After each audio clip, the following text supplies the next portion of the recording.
Good morning and welcome to Kunsang Payol Choling. We are delighted to share with you another teaching by Jetsunma Ahkon Lhamo. This one was originally taught in 1990.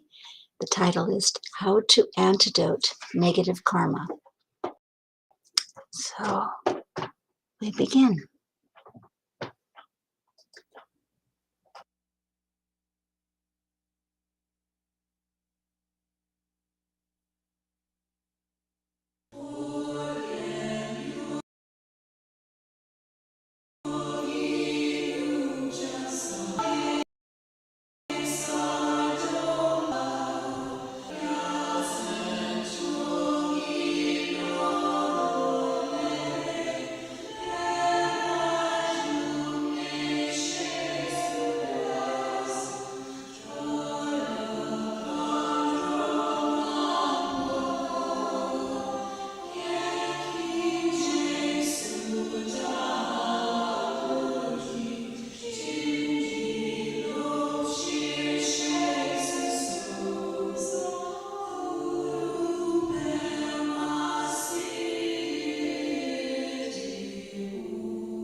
The struggle that Westerners go as they're trying to absorb the teaching and to be taught is that it's so very to as Americans. Even our concept of religion, our ideas to how religion should be practiced, and most especially our idea of the goal. This is unbelievably different from what we are used to. And as Westerners also, we have been given a smorgasbord of philosophical ideas to pick and choose from, and are known for our ability to synthesize them into something that suits us very well, which in some ways works. In some areas of one's life, that kind of thing works. But when it comes to actually practicing the Buddha's teaching purely, it may not work so well. One should actually apply oneself and really learn the philosophy and learn it very purely. So that can be a struggle for us as Westerners. We actually prize our intellectual prowess, our ability to dance through concepts and knit them together in some purposeful way, and to pick and choose and to create actually our own concepts. But as I say, in the Buddha's teaching, that may be something less than effective, as it really compromises the purity of the technology, which is a very specific and very workable technology if followed correctly. Again, as Westerners, we understand things in very, very superficial ways. We understand that if you pay money, you get something, and if you don't pay, you get a letter, and and we have ways of understanding how to accomplish our goals. But there are very superficial levels of cause and effect that we understand.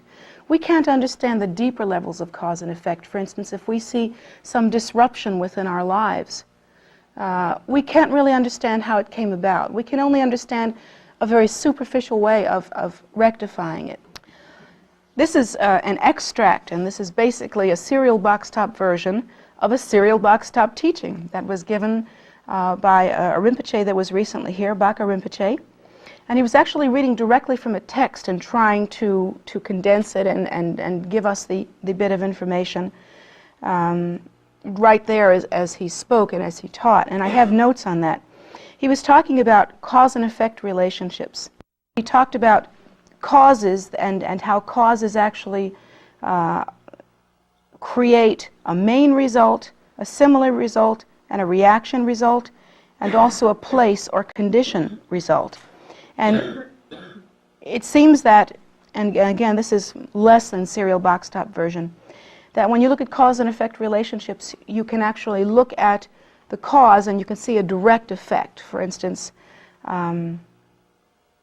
let's say in one life you kill someone. This is a terrible example, but in one life you kill someone, and perhaps in some future life you yourself are killed, or you yourself die young, or something like that, and that would be the direct effect. There would be a similar result, which means that while the direct result would happen, there would be also certain similarities within the context of that life that go along with that.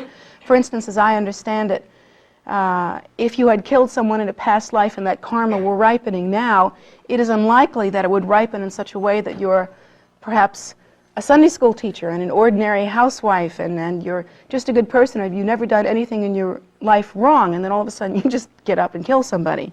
That isn't so likely to happen. It could possibly happen, but it isn't so likely. It isn't normal within the context of our lives.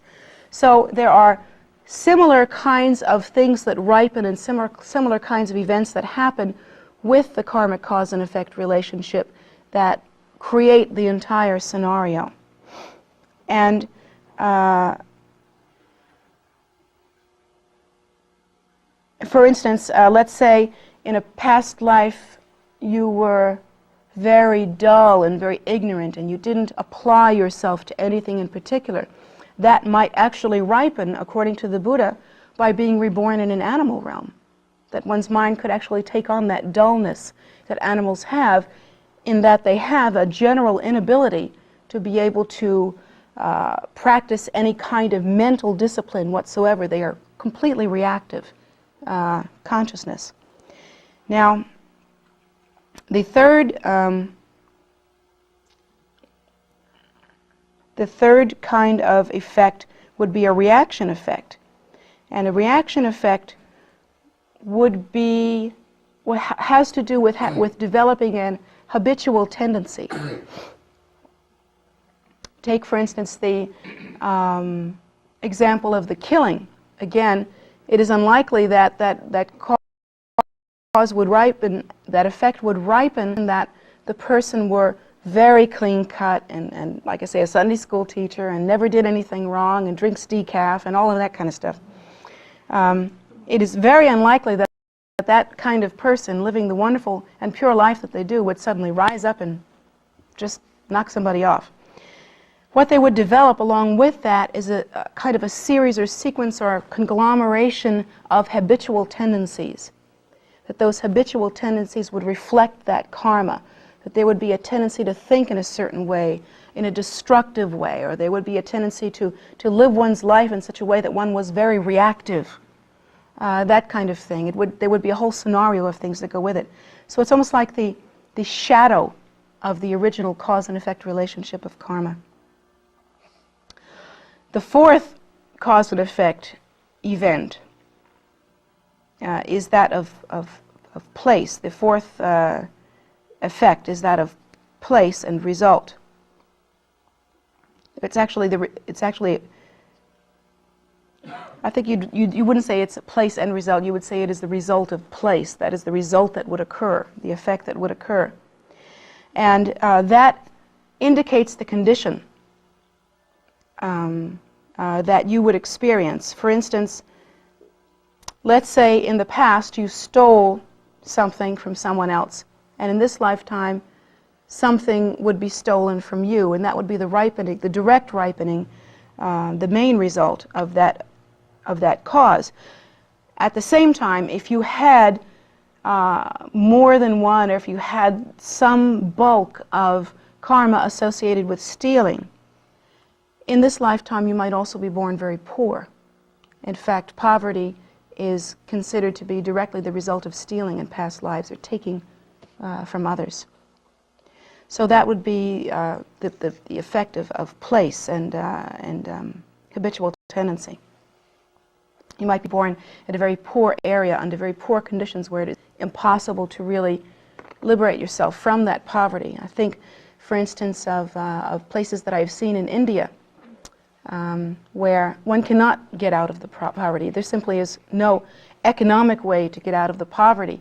And their belief actually goes along with that. They pray to be reborn in a better place, because they know there really isn't any way to get out of that poverty. So their only relief from that would be to do lots of pujas and practices and prayers, hopefully in order to get away from that poverty through death, to exit that through death, and then to be reborn in a higher caste or in a higher level of life. And that's the way the thinking is. Now, a Buddhist would say that one should actually aggressively get in and purify one's karma associated with stealing or taking from others through extraordinary acts of kindness. Hindus don't necessarily think that way. They think that they will practice and then they will die and they will be reborn in a better condition. But Buddhists would think that one should begin to purify that right now through generosity. And of course, if you didn't have anything, it would be hard to be generous, but you could be generous with your time. You could be generous with whatever little you do have. And that would be the way to do that. At any rate, I wasn't going to get into that extensively with the children, but what I was going to point out is some of the different cause and effect relationships. And this is quite interesting. This actually comes directly from text. And that if you have done a lot of killing in past lives, you will have short life and illness, chronic illness. Those people that have chronic illness and can't seem to fix it, can't seem to rehabilitate themselves from it, generally have some karma of killing in their past. And so what one might do as an antidote to that, and one should always think in terms of applying the direct antidote, what one might do in answer to that is to be very much involved in saving the lives of others somehow. And you think, well, here in America there isn't much opportunity for that unless armed with a pistol and a shield you stand out in the middle of Manhattan and try to prevent shooting or something like that, or perhaps even downtown D.C. That's not quite true. Actually, around here, we have many times done some long life practice. In fact, when I was sick last year and had a series of sicknesses, my students were kind enough to do that very thing. I believe it to have been very helpful. They would go to Poole's General Store right down there, and they would buy worms that are destined to be fish food, you know, that are meant to be night crawlers and things like that. And so they would liberate them from Poolesville. It must have been very odd for them, for 25 red people to go down there and say, "I want your worms." It must have been extremely weird. But anyway, they would liberate the worms, and then they would come and put them in the gardens very carefully. It isn't enough to liberate them. If you liberate them and throw them on the road, they die anyway, and that doesn't help much. You actually have to make sure that they survive. So they would liberate them and they would plant them in the gardens, and we have more night crawlers on this particular turf than probably anywhere else in the world. So lots of night crawlers have been liberated. And let's see, minnows. They would liberate minnows and bring them to the canal. And what else did they liberate? What? Crabs. How did we do crabs? Oh, right. We bought them from the fish market, right. Threw them back in the water. Can you imagine what a shock that was to them? You buy a ton of crabs and just, oh. Anyway. Completely in our world. So that is the kind of practice that you can do. You can also pray for the long life of others. You can be as caring for their lives and well-being as you can for your own. We do many long life prayers. We pray for the long lives of our teachers, for instance. We pray for the long lives of all practitioners that wish to continue practicing. And we consider, one enters into the inner posture of actually considering their life and their long life and their stability of life and their health to be as important as one's own, rather than clinging to one's own health. And that really purifies the karma of that kind of thing. So it is a really helpful and necessary practice, and I have seen it with my own eyes bring excellent results. So stealing in the past brings about the result of poverty, of hunger, and of more craving. One would think, here in America we tend to think, well, if I could just have a little more, then I'd be fine. If I could just, I have a red dress now, if I just had a blue dress, then I'd be fine. And if I could just get the whole wardrobe put together with the hose, then I'd be fine. And then maybe some more makeup. And pretty soon you've got this whole thing laid out, and then after a while you can get to the point, unless you're really too far gone to get to the point, where you are somewhat saturated. Yet that desire hasn't really been satisfied unless at some time one has actually practiced and purified that desire from the mind stream, from within the mind stream. Actually what happens is that, you know, one tries to get things, to take things, through the act of actually taking, especially when it is not just craving, but actually stealing from others, one's craving is increased. That the craving then becomes not a cause, but then it becomes a result also, and it perpetuates itself like a snake eating its tail. And at some point one has to cut through it. One has to first of all purify the karma of stealing, and one also has to really get in there and purify the karma of craving. So to purify the karma of stealing, perhaps you might imagine that one could actually take from one's own belongings and really give to others in a very generous way.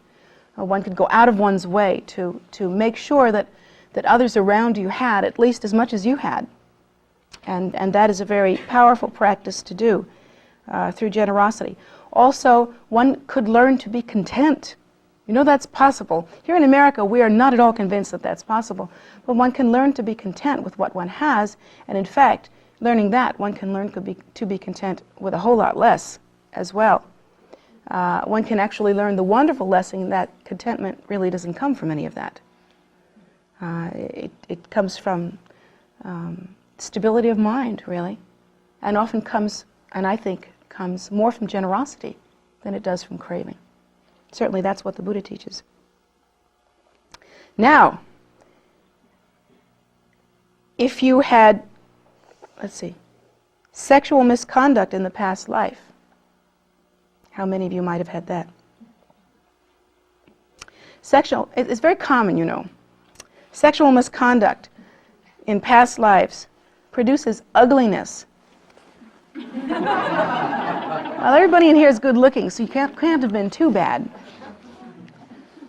Produces ugliness, but now I see, and now ever since I've learned that, I'm going.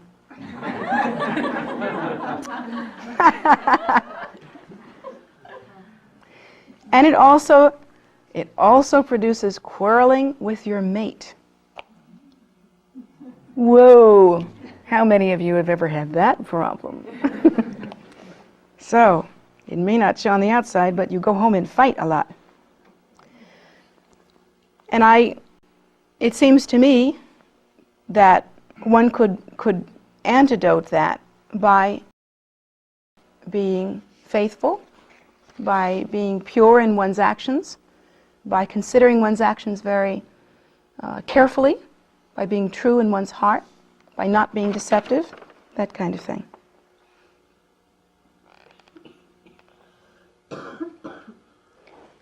Conversely, by avoiding sexual misconduct, one generally is born into a wonderful family, and then when one has one's own family, it is very warm and wonderful and harmonious. With the divorce rate going up as it is, makes you think that perhaps what's really happening is that a lot of people that had a lot of fun in the past are all being born at the same time. It could happen. And if in the past you have been engaged in lying, then the effect of that, when it ripens, is that bad things are said about you, and you are blamed by others, and even jailed without guilt. Haven't you ever heard of stories where, we've seen movies like that, where people who have been framed, you know, and were jailed without really being guilty, or they've been blamed for something that they really didn't do. And our first thought is, gee, what an unjust world. How can that happen? How can that really occur? You know, it just breaks our hearts that the potential for that is even there.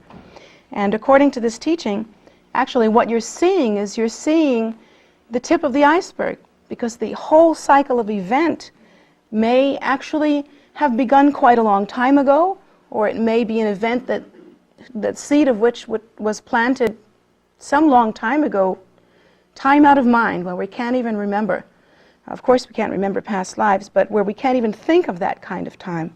And under those conditions, what we see now is just the ripening, the direct result of something like that. But it is an entire cycle of event, and we can't recognize that because we can only recognize what is contained within a very short number of years. We can only understand what has happened since the time of our birth.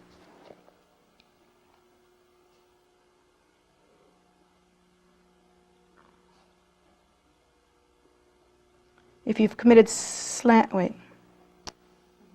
if you've committed slander in the past, and I won't spend too much time on this, if you've committed slander in the past, you'll have difficulty with family members.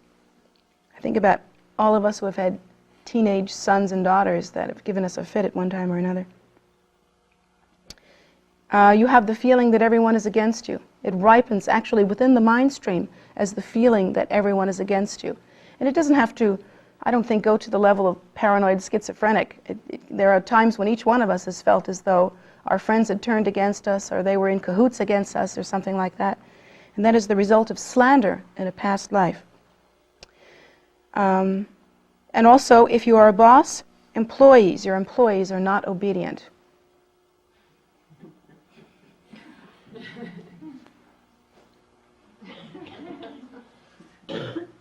Harsh words.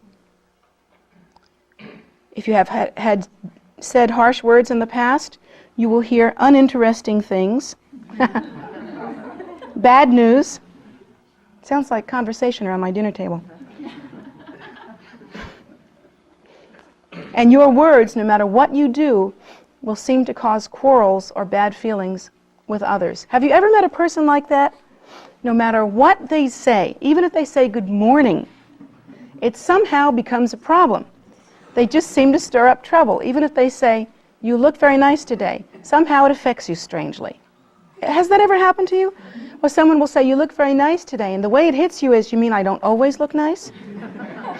Or, well, in fact, I have a friend of mine who used to say to me all the time before I asked her please to stop, she always just said to me, you look so comfortable. Now, when I heard that, I clearly thought she was saying to me, you look comfortable because you're not dressed up enough to be uncomfortable. Or you just are not tied up straight or something like that. It's really that kind of thing, that kind of effect on people is caused by your having harsh words in the past. And some people have that so much more that they just seem to be like rubbing velvet the wrong way, They just have that effect on the world. It's from harsh words. Now, generally, these people take, if you think about it, and I'm just trying to describe how things go, these people will take satisfaction through reverting back to their old habitual tendencies. They will generally engage in harsh words again, thinking that if they just fight people off or set the record straight, you know how Americans are famous for wanting to set the record straight one way or another. Let's get it all out. Then what happens is more harsh words are said, and through these harsh words, the karma is even intensified. It continues. So the problem isn't solved at all. It may seem like for 30 seconds something is all right, but it continues to ripen in a more deep and profound way.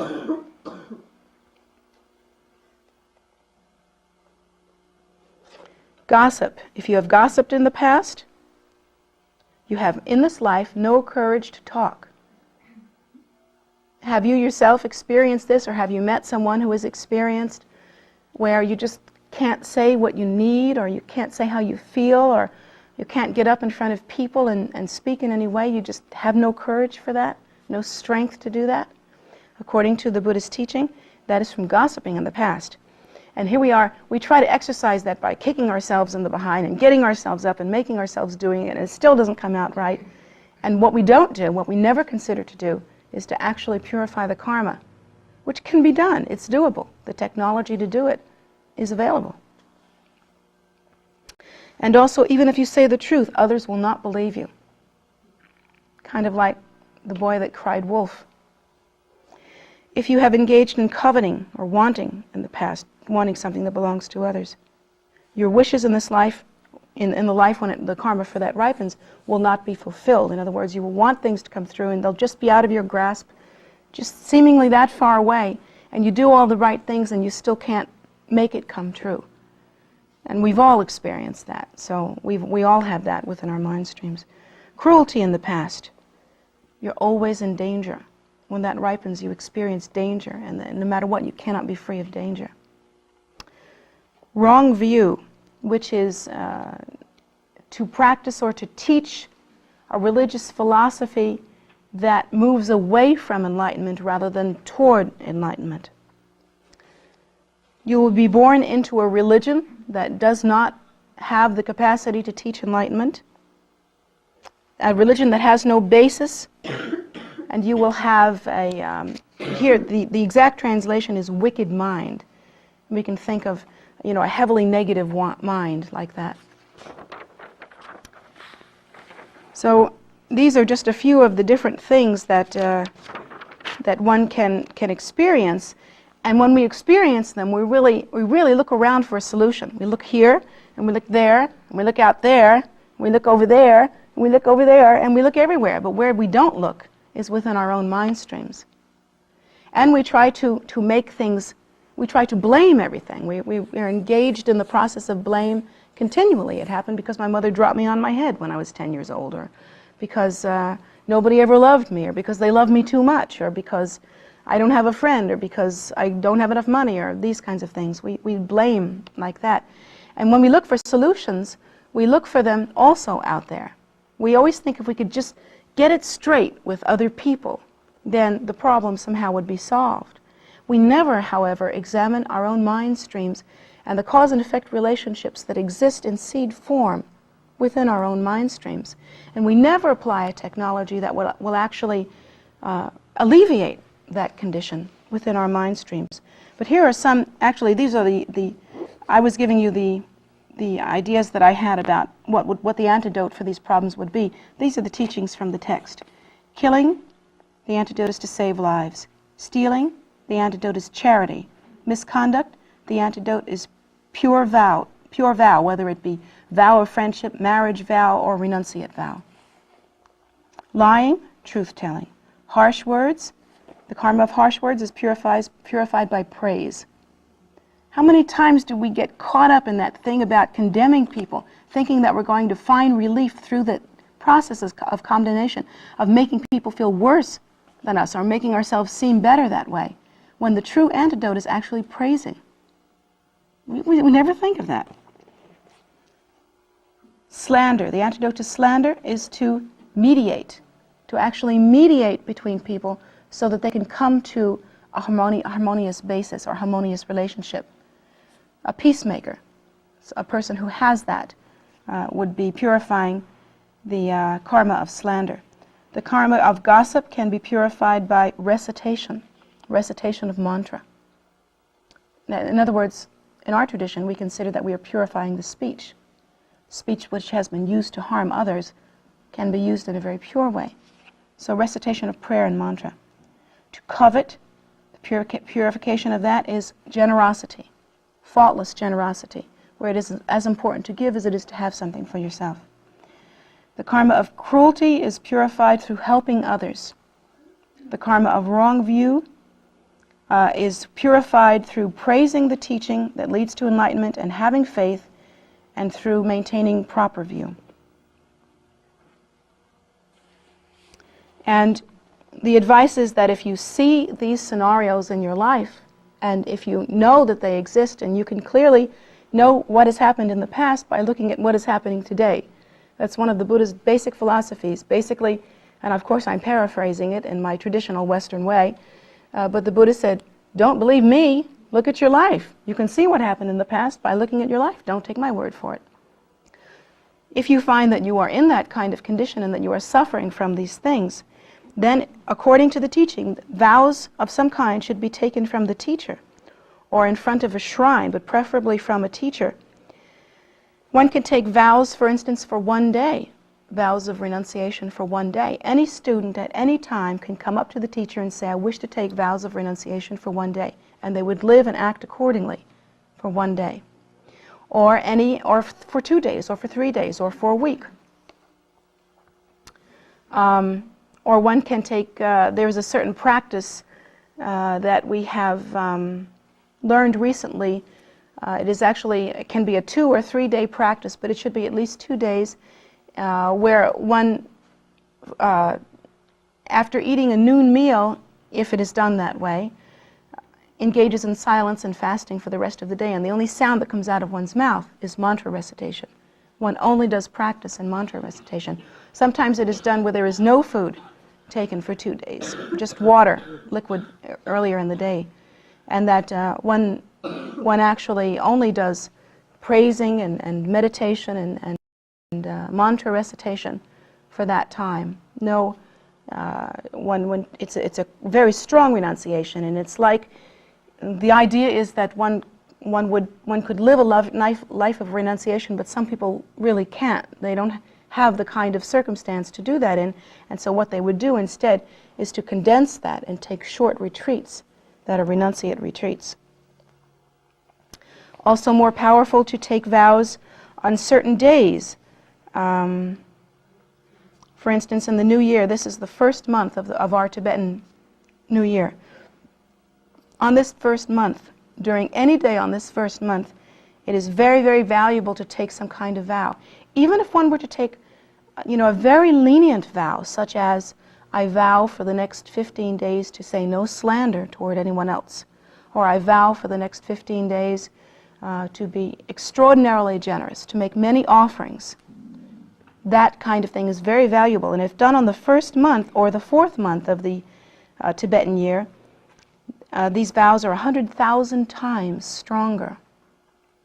So their potency is increased by 100,000 times. So now everybody's going to make a queue right over here, and they're going to say, give me some vows right now.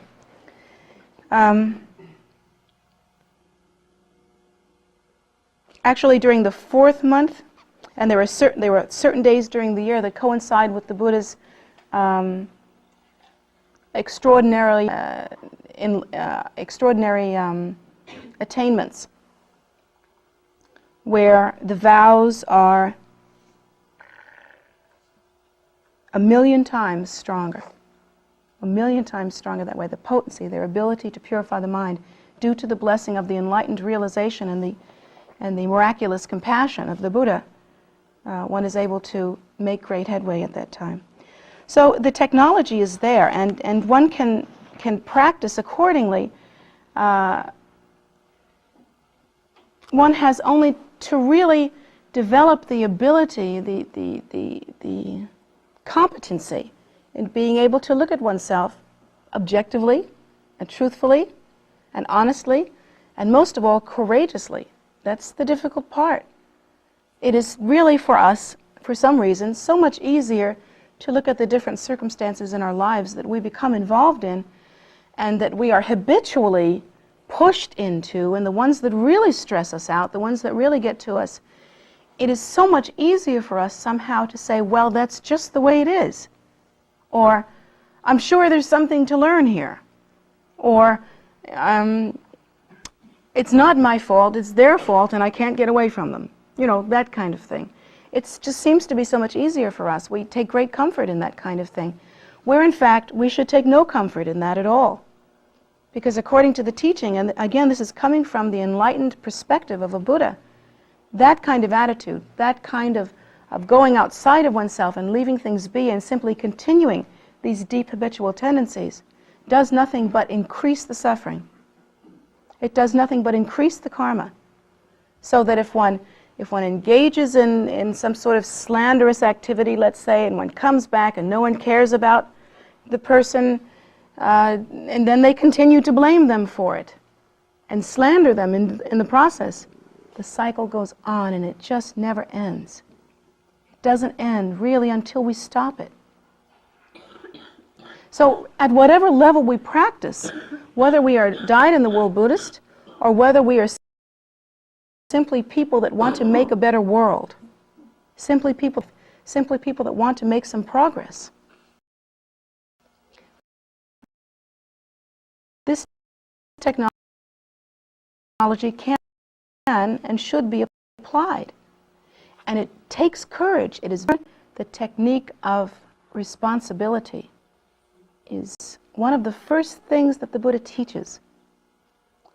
And it is a human teaching. It is something that sentient beings require to learn. It is something that all human beings require to learn. Whether or not, you can't use the excuse that you won't practice that because you're not a Buddhist. This is a human need. We need to understand cause and effect relationships.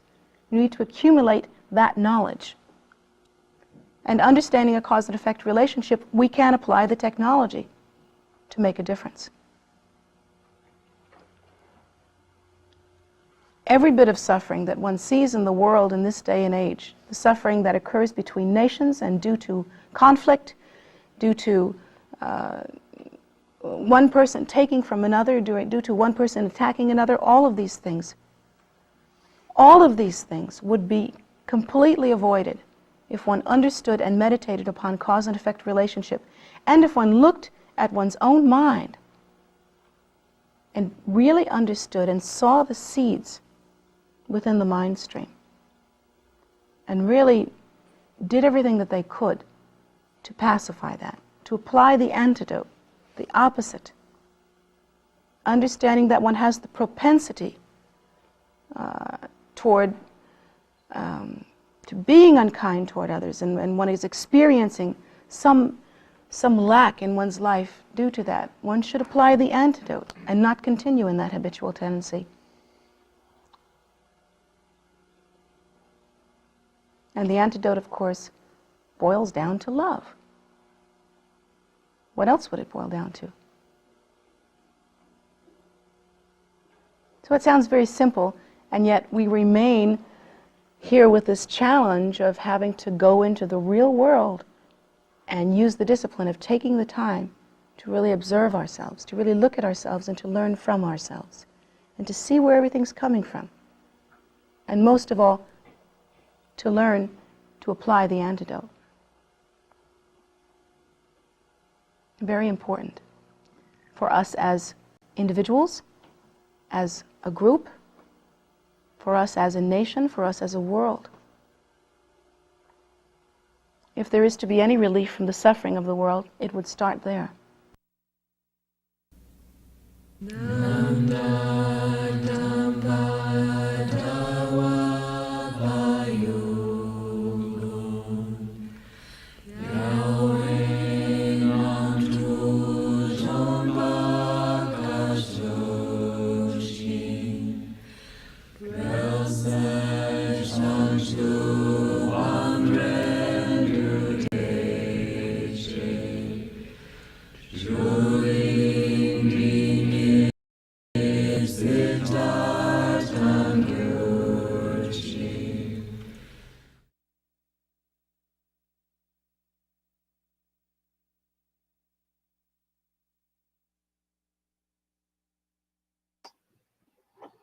So thank you very much for joining us today. Always a pleasure to have you, and a pleasure to show these videos. And my chat is not working. Let's just see if I can do that